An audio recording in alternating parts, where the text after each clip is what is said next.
everyone, welcome back to our channel. New day, new video and new chapter of civics. The first chapter, power sharing. This video is for class 10 students. If you haven't followed the first chapter of economics, please follow the link in description box. It is given there. And if you are new to our channel, then please subscribe to our channel and share with your friends as well. So beginning with the first chapter of civics, it talks about power sharing. This is chapter 1 of civics. Now power sharing का मतलब क्या होता है? Power sharing means sharing of responsibility and powers among different organs and levels of government.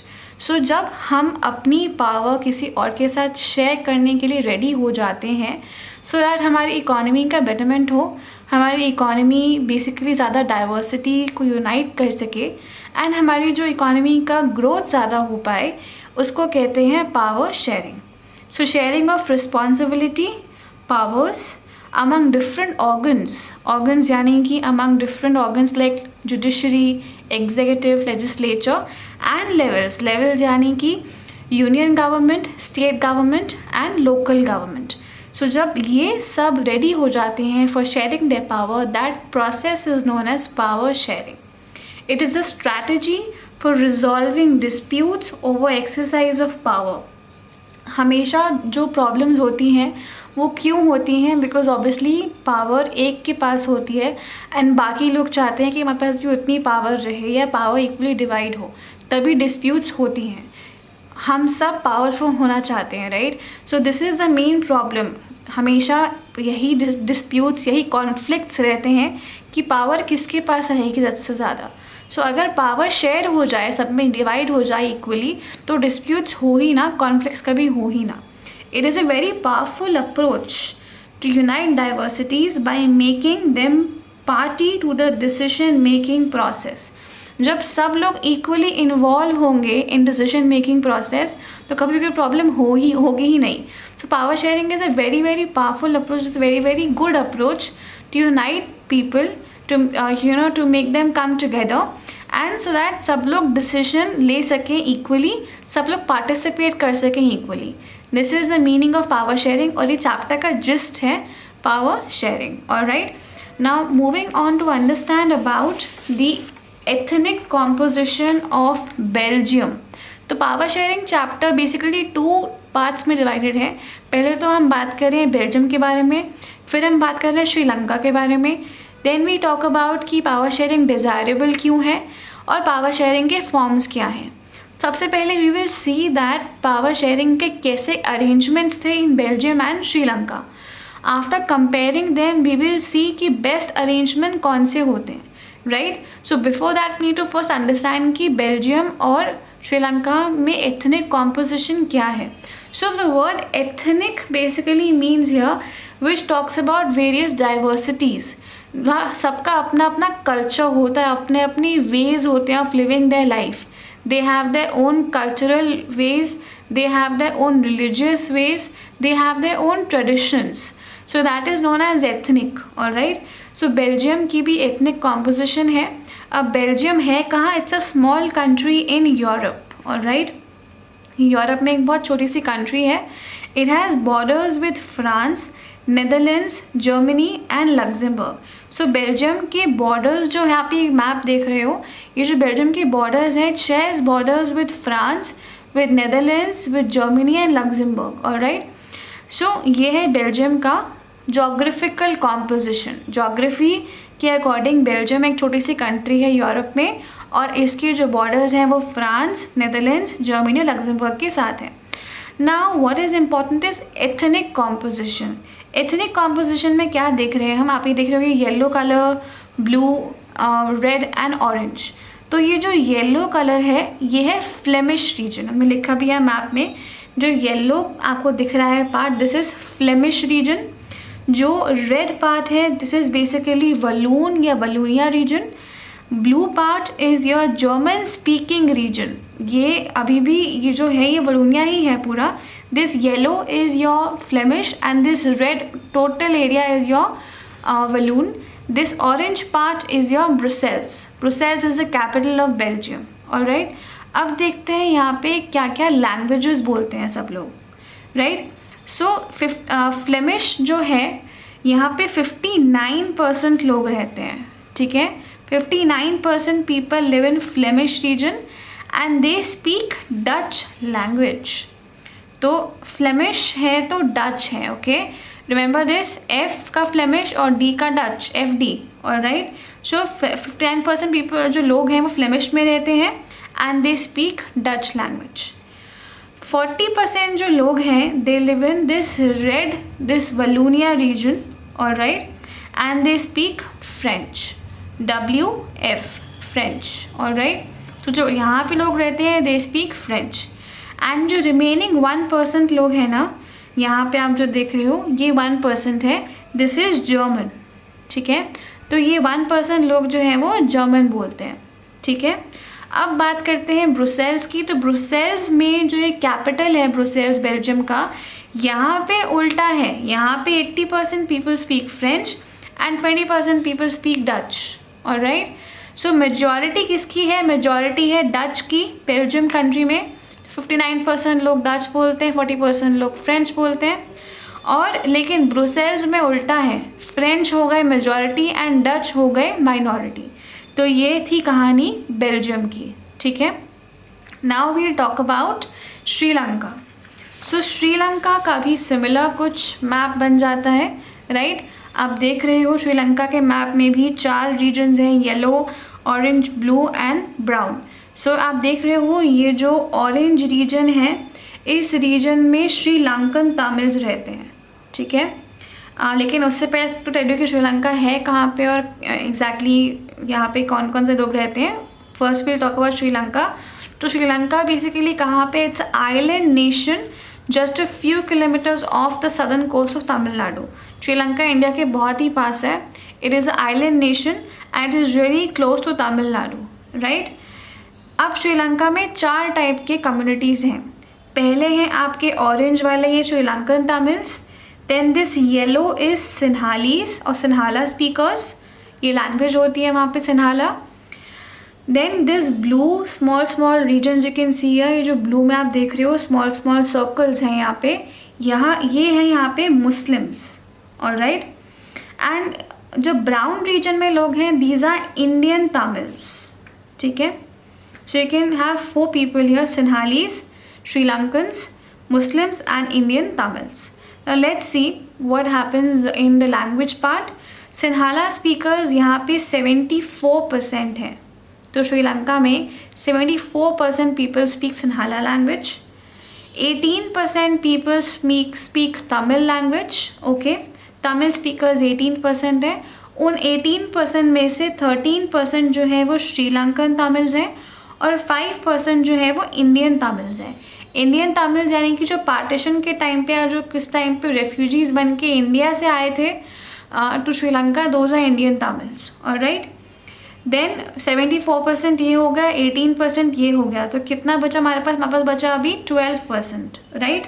No sorry 8%, we have 8% remaining, जिसमें से Christians जो हैं वो 7% हैं। Christians both Tamil and Sinhala, और रिमेनिंग 1% जो है those are basically your Muslims, ठीक है। So this is the ethnic composition of Sri Lanka. Majority कौन है यहाँ पे? सिन्हाला स्पीकर्स 74%, माइनॉरिटी है Tamil speakers, Christian 7%, Muslims 1%। Now let's talk about the problem क्या है इन सब चीज़ों में, क्या डिफ़िकल्टी है जो हम ये सब पढ़ रहे हैं, alright. So when we talk about Sri Lanka में बेसिकली एक प्रॉब्लम है जिसका नाम है मेजॉरिटेरियनिज्म। ये वर्ड आया मेजॉरिटी से। मेजॉरिटी मीन्स जो लोग डोमिनेंट हैं, जो लोग ज़्यादा है नंबर में, उसको बोलते हैं मेजॉरिटी। माइनॉरिटी इज़ जो लोग कम है नंबर में, वो है minority, alright. So let's talk about Sri Lanka में क्या एग्जैक्टली प्रॉब्लम क्या थी। 1948 was the year Sri Lanka emerged as a independent country. 1947 में हम इंडिपेंडेंट हुए, 48 में श्रीलंका इंडिपेंडेंट हुई। And after independence what they did, they adopted a series of majoritarian measures to establish Sinhala supremacy. अब मेजॉरिटेरियन का मतलब क्या है? It is a belief that majority community should be able to rule a country in whichever way it wants by disregarding the wishes and needs of minority.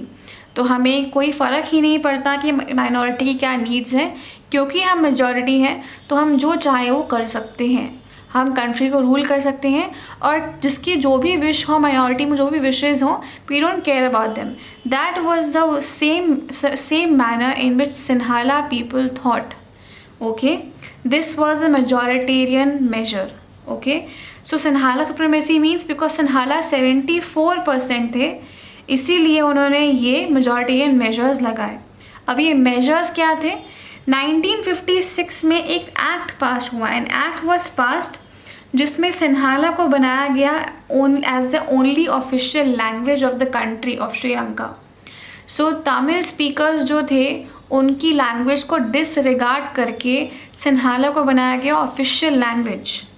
The government followed preferential policies that favoured Sinhala applicants for university positions and government jobs. Government ने क्या किया? उन्होंने start किया follow करना preferential policies जो basically prefer करती हैं सिन्हाला लोगों को in application, job applications also and also in university positions. So ये तो बहुत ही गलत है, क्योंकि उन लोगों को ना जॉब्स मिल पाई, तमिल स्पीकर्स को, ना ही एजुकेशन मिल पा रही थी, एंड उनकी लैंग्वेज भी डिसरिगार्ड कर दी गई थी. So these were the measures. Moving on to more measures like these, a new constitution stipulated that the state shall protect and foster Buddhism. Buddhism को बना दिया गया नेशनल रिलीजन. सो यानी कि तमिल स्पीकर्स का कोई रिलीजन नहीं रहा और कोई लैंग्वेज नहीं रही. कॉन्स्टिट्यूशन ने भी ये स्टिपुलेट कर दिया, ये मेंशन कर दिया कि state shall protect and foster Buddhism. हमारी कॉन्स्टिट्यूशन में क्या लिखा है कि we are a secular country, that means we protect and foster all religions, we abide by them. But इनकी कॉन्स्टिट्यूशन में स्पेशली मेंशन किया गया कि स्टेट सिर्फ बुद्धिज़्म को ही प्रोटेक्ट और आगे बढ़ावा देगा. All these government measures increase the feeling of alienation. Alienation means अकेलापन. They started feeling lonely. भाई हमारे लिए तो कुछ है ही नहीं यहाँ पे, ना हमें एजुकेशन मिल रही है, ना हमें जॉब्स मिल रही है, तो हम कर क्या रहे हैं इस कंट्री में? ना अपना लैंग्वेज हम बोल सकते हैं, हमारा कोई रिलीजन भी नहीं है. So what is the point of staying in this country? So उनमें क्या आया? They started feeling lonely, they started feeling bad for this particular condition. उनको बहुत they started feeling bad for this whole scenario, right? So this problem was there among the Sri Lankan Tamils. Okay? So अब effects क्या हुए? जो ये policies start कर दी गई, इसके क्या इफ़ेक्ट्स हुए? अब when they started feeling bad, what they did was they basically, Sri Lankan Tamils felt that the government policies denied them equal political rights, discriminated against them in getting jobs and other educational opportunities. उनको ये feel होने लग गया कि हमारे साथ बहुत ज़्यादा ज़्यादती हो रही है. It is not fair with us कि हमें एजुकेशन नहीं मिल पा रही है, जॉब्स नहीं मिल पा रही हैं, हमें कोई पॉलिटिकल राइट्स नहीं है, we can't vote as well. So they started feeling bad for this. Relation between Sinhala and Tamil communities strained over time. So उन्होंने रिवोल्ट किया इसके खिलाफ. They started speaking against it कि ये बहुत गलत हो रहा है हमारे साथ. They even start protesting about it. So जो रिलेशन थे between Sinhala and Tamil communities ये आपस में ख़राब होने लग गए. सो फाइनली क्या हुआ इसके बाद? तमिल्स ने अपनी पार्टी और स्ट्रगल लॉन्च करनी शुरू कर दी. Tamil speakers launch their own parties and struggles for recognition of Tamil as the official language, for regional autonomy and for equality in opportunity for securing jobs and education. तो उन्होंने 3 demands रखी. First demand ये थी कि उनकी तमिल जो है उसको बनाया जाए ऑफिशियल लैंग्वेज उस कंट्री में. सेकेंड उनकी क्या बेसिकली उनकी डिमांड थी कि रीजनल ऑटोनॉमी हो. दैट मीन्स उनका जो रीजन है उसको अलग कर दिया जाए, उनको उस रीजन में नहीं रहना जहाँ पे सिर्फ सिन्हालाज ही हो, उनका अपना रीजन बनाया जाए अलग से. एंड थर्ड डिमांड क्या थी कि there should be equality in opportunity for securing jobs and education. जो प्रेफरेंस मिल रहा है सिन्हालाज को वो नहीं मिलना चाहिए और सबको इक्वल अपॉर्चुनिटी मिलना चाहिए for getting the job and educations. 1980 में क्या हुआ? Tamil formed several political organisations demanding a separate Tamil Elam. Elam basically means state. सो उन्होंने बहुत स्ट्रांगली प्रोटेस्ट ऑफ फाइट किया against this discrimination and they start demanding for a separate Tamil state from Sri Lanka in northern and eastern part of Sri Lanka. सो उन्होंने basically क्या किया, जो north और east part था श्रीलंका का, सो बेसिकली ये पार्ट जहाँ पे श्रीलंकन तमिल्स कॉन्सेंट्रेटेड है इस ऑरेंज पार्ट में, दे सेड कि ये पार्ट हमें अलग कर दो श्रीलंका से, हमको ये पार्ट सिर्फ तमिल्स के लिए दे दो। That was a demand they made, alright. So ये डिमांड करने के बाद और प्रॉब्लम क्रिएट हो गई एंड डिस्ट्रस्ट हो गया आपस में बहुत ज़्यादा वायलेंस हो गई and which basically turn into a wide spread conflict and then turned into a civil war which got over in 2009। so जो 1980 से begin हुआ, इतने साल चल के वो 2009 में ख़त्म हुआ। so civil war क्या है? it's a violent conflict between opposing groups which causes loss of property, loss of life, which causes mental stress। बहुत लोगों को रेफ्यूजी बन के छोड़ के जाना पड़ा ये इस कंट्री को एंड बहुत प्रॉब्लम्स हुई। so that was the story of Sri Lanka, alright। so what happened in Belgium? अब हम बात करते हैं बेल्जियम के बारे में and let's see that Belgium में भी सेम चीज़ हुई या कुछ अलग हुआ बेल्जियम में। Let's see. सो बेल्जियम की प्रॉब्लम क्या थी? प्रॉब्लम ये थी कि फ्रेंच जो थे वो माइनॉरिटी में थे और वो रिचर थे, बहुत अमीर थे। 40% फ्रेंच थे, माइनॉरिटी में थे बट रिचर थे। डच 59% बहुत ज़्यादा थे और उनसे पुअर थे, ठीक है। There was conflict between French and Dutch and the problem was more acute in capital Brussels, क्योंकि ब्रुसेल्स में उल्टा था, यहाँ फ्रेंच मेजॉरिटी में थे और डच जो थे वो माइनॉरिटी में थे, right. So this was the main problem in Belgium. यहाँ पे भी सेम प्रॉब्लम थी अमंग द लैंग्वेज कि Dutch speaking, French speaking, Dutch majority में थे, फ्रेंच माइनॉरिटी में थे, तो अगेन डोमिनेंस हो रहा था। ओके, लेट्स सी यहाँ गवर्नमेंट ने क्या किया। तो गवर्नमेंट ने यहाँ पे एक पॉलिसी लगाई, अकोमोडेशन पॉलिसी। अकोमोडेशन का मतलब क्या होता है कि आप एडजस्ट कर रहे हो, जो भी चेंजेस हो रहे हैं आप एडजस्ट कर रहे हो। लेट्स सी उन्होंने एडजस्ट किया कि नहीं किया, and we call this as the Belgian model. Exam में क्वेश्चन आता है 5 मार्क्स में, explain the Belgian model of power sharing. So ये बहुत इंपॉर्टेंट है, we will discuss this now. So उन्होंने कैसे इसको अकोमोडेट किया, ये प्रॉब्लम को कैसे ठीक किया। बिटवीन 1993 23 ईयर्स में बेल्जियम ने अपनी कॉन्स्टिट्यूशन को 4 बार अमेंड किया।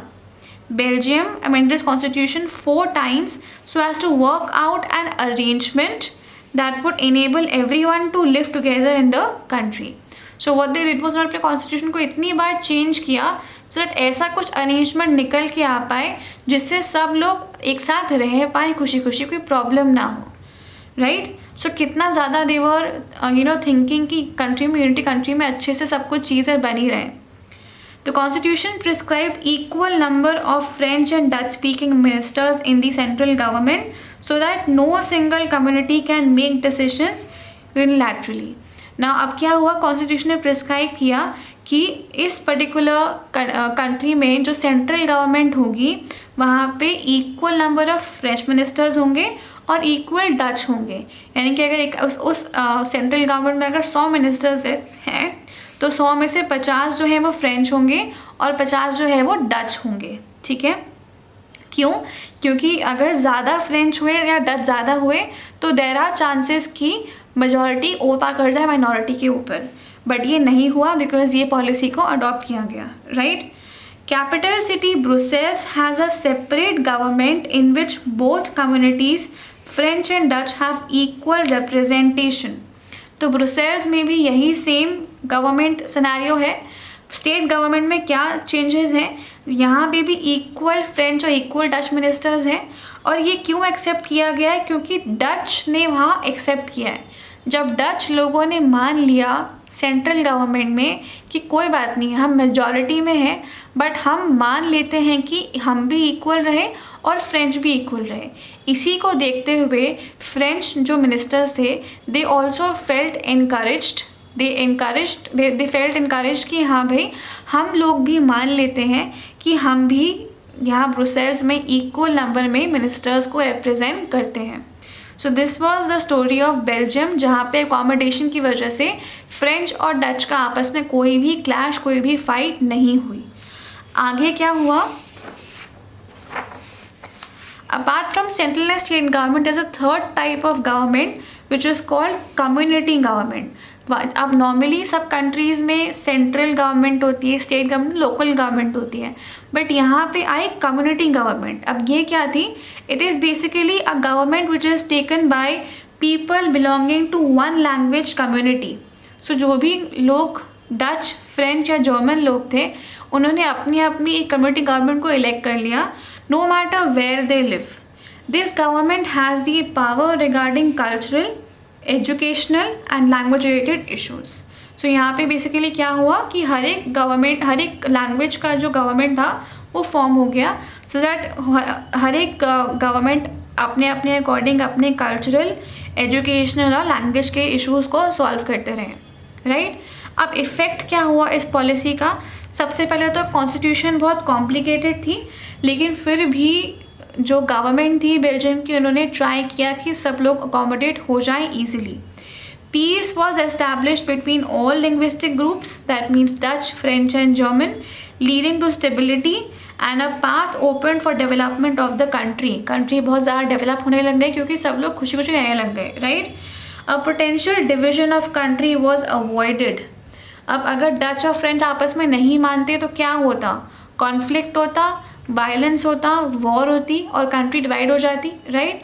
बट ये जो डिवीजन था इसको अवॉइड किया गया by having this accommodation policy. When many countries of Europe came together to form the European Union, Brussels was chosen as its headquarters. So जब बहुत सारी यूरोपियन, जब EU फॉर्म हुआ उस टाइम पे जब उनको एक हेडक्वार्टर बनाना था तो दे चूज़ ब्रुसेल्स, क्योंकि इतना अच्छा एग्जाम्पल दिया बेल्जियम ने कि ब्रुसेल्स चूज़ हुआ as the headquarter of European Union. Now comparing majoritarianism and accommodation in Belgium, तो कैसे कंपेयर कर सकते हैं इसको? Majoritarianism led to conflicts whereas accommodation led to peace, right? Majoritarian की वजह से वायलेंस हुआ, सिविल वॉर हुआ, वेयरएज यहाँ पे पीस हुआ, ओके? यहाँ पे शांति फैलाई गई। This led to demand of separate state Tamil Eelam, whereas accommodation made all linguistic communities to live together in the same country. This led to political instability, civil war and loss of life as well as property. Development process भी खराब हो गया, right? This led to political stability and harmony. Developmental process was hindered in Sri Lanka. अब जब इतने साल से war चलती रहेगी तो जो मनी यूज़ होना था इकोनॉमी के लिए वो मनी यूज़ हो रहा है वॉर के लिए, तो ऑब्वियसली डेवलपमेंट प्रोसेस तो ख़त्म हो ही जाएगा। And Belgium became one of the important places in Europe because यहाँ पे EU का हेडक्वार्टर्स है, right? So this is what we talk about in this particular chapter. Now we'll finish off the video here. We'll discuss about the remaining portions in part 2 of this chapter. So stay tuned for the chapter, and in the next part we'll also talk about the important questions as well. So please stay tuned, and please share this video with your friends, and if you haven't subscribed yet then please subscribe to our channel. Thank you.